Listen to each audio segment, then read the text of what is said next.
estamos con el doctor Jaime Oyarzo. Él es doctor en Ciencias de la Comunicación, nacido en Chile y actualmente reside en Suecia hace aproximadamente 40 años. Y en esta oportunidad está nuevamente en la EIE UNCE brindando un seminario sobre educación virtual. Buenas tardes, Jaime. Bienvenido a la EIE UNCE nuevamente por tercera vez ya aquí en la universidad. Bueno, vamos a hablar acerca de la importancia que tiene la educación virtual, aunque tradicionalmente las universidades han impartido sus conocimientos en formato presencial. ¿Qué aporta la educación a distancia para la nueva educación? En realidad, tenemos que mirarlo desde una perspectiva un poco más amplia.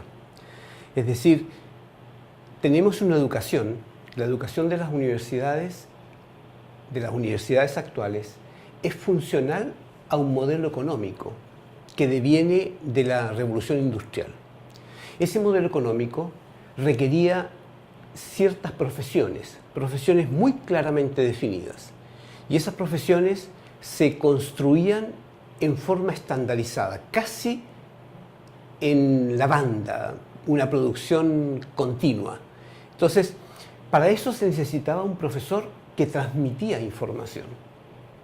Y por lo tanto, ese profesor podía repetir los cursos, podía repetir la información que transmitía, y eso permitía que el profesional fuera un profesional igual al otro, porque los requerimientos del entorno profesional eran los mismos. Ahora, naturalmente que eso ha cambiado. ¿Cuál es el rol de la tecnología, lo que habitualmente llamamos TIC? En realidad, estamos enfrentados a una situación en la cual tenemos que preparar profesionales para problemas que desconocemos hoy día. Lo que implica de que la preparación del profesional no termina allí. No termina cuando ese profesional recibe un certificado. Ese profesional necesita educarse en forma continua. La información y el conocimiento se están renovando permanentemente. Y un profesional que no se actualiza pierde su capacidad de profesional, pierde su capacidad comparativa. Y la única forma de prepararse no es volver a las aulas, porque no tenemos tiempo, es decir, estamos ocupados. Necesitamos establecer un mecanismo que permita aprender en cualquier lugar. Y ya no es solamente el profesor la única fuente de información. Y por lo tanto, sin la tecnología no podríamos hacerlo. Así, es cosa de ponernos a pensar, ¿cuántos de nosotros nos imaginamos sin un teléfono celular?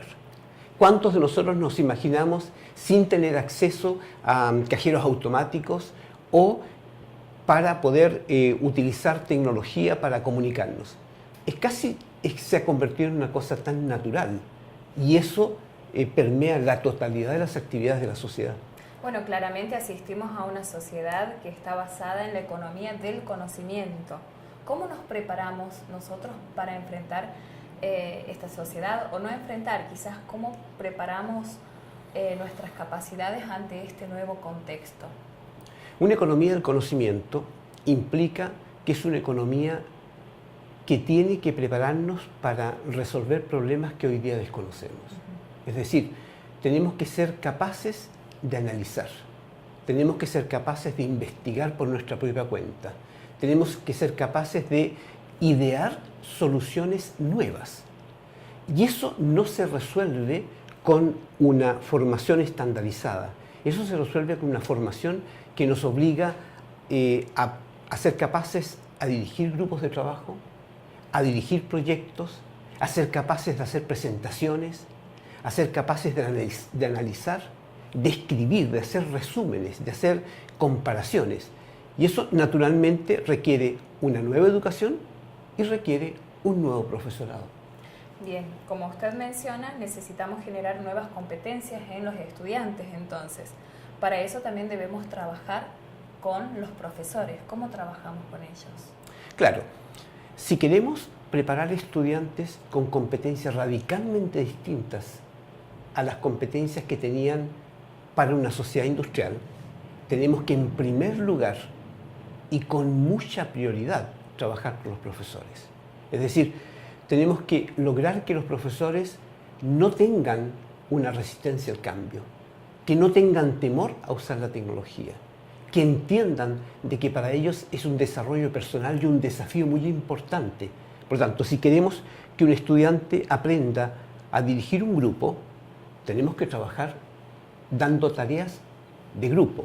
Si queremos que ese estudiante sea capaz de presentar ideas, tenemos que evitar los exámenes memorísticos. Tenemos que darles tareas que le permitan al estudiante hacer presentaciones. O sea, estamos cambiando ese rol, que es el rol del profesor que transmite información. Ya no necesitamos transmitir información, porque la información se encuentra en todos lados. La encontramos en Internet, la encontramos en los libros, la encontramos en revistas, las encontramos en grupos de discusión, en foros. Ya el profesor entonces tiene que dejar ese rol de transmisor y tiene que asumir un rol distinto, un rol de facilitador, de acompañante.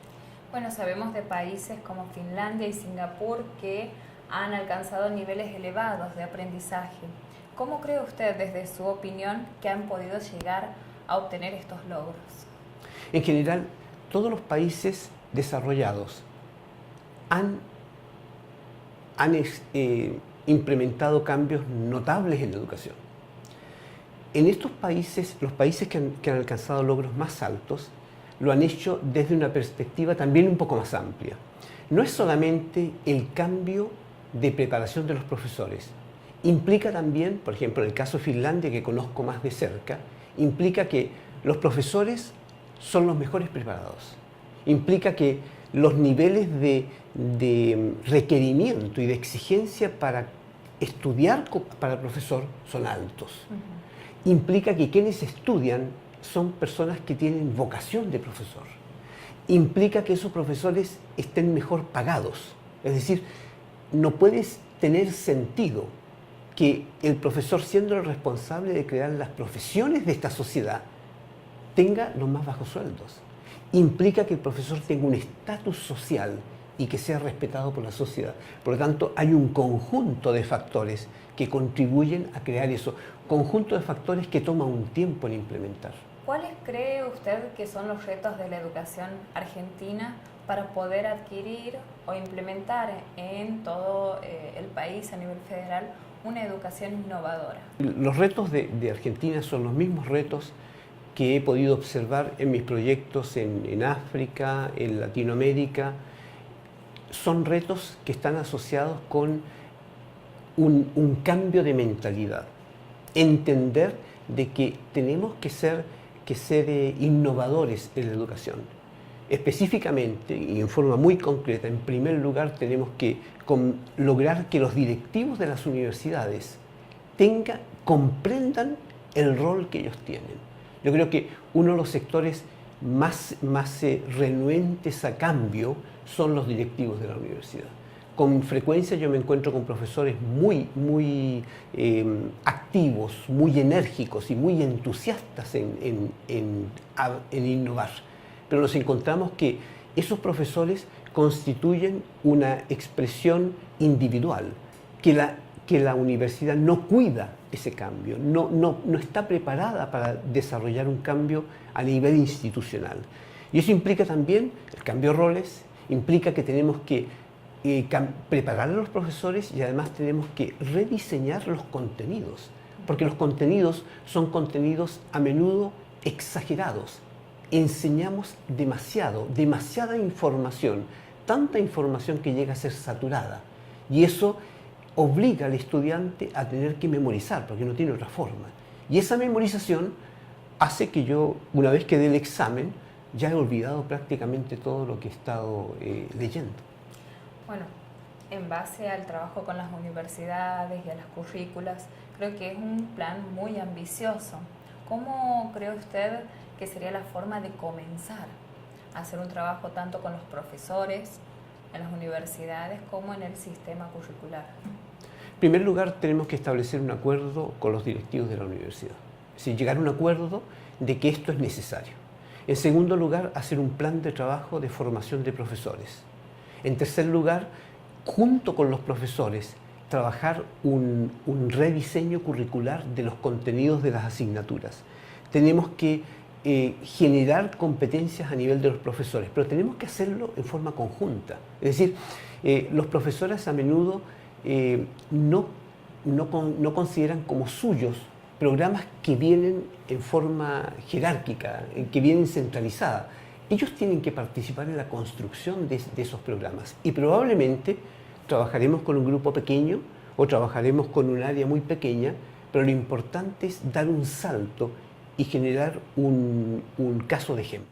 La verdad es que me ha sorprendido el hecho de que en todos estos años en que he estado aquí en Santiago del Estero he visto un avance bastante notable.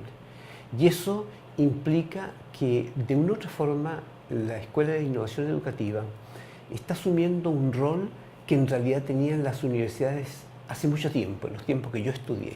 Es decir, un rol que vaya más allá de la creación de profesiones. Es decir, la universidad tiene un rol social mucho más importante que la creación de profesiones. Tiene el rol de elevar el nivel de educación y de formación de la población. Y eso es un rol que está asumiendo la Escuela de Innovación Educativa. Por otro lado, veo que están apuntando a creación de competencias muy concretas, competencias que son, por un lado, tanto competencias profesionales como competencias aplicables. Y en tercer lugar, la iniciativa de implementar una plataforma de universidad virtual implica invitar al resto de las facultades a incorporar tecnología a sus propios entornos curriculares. Y ese rol, me parece, es un rol de liderazgo dentro de la universidad y a mí me parece bastante positivo.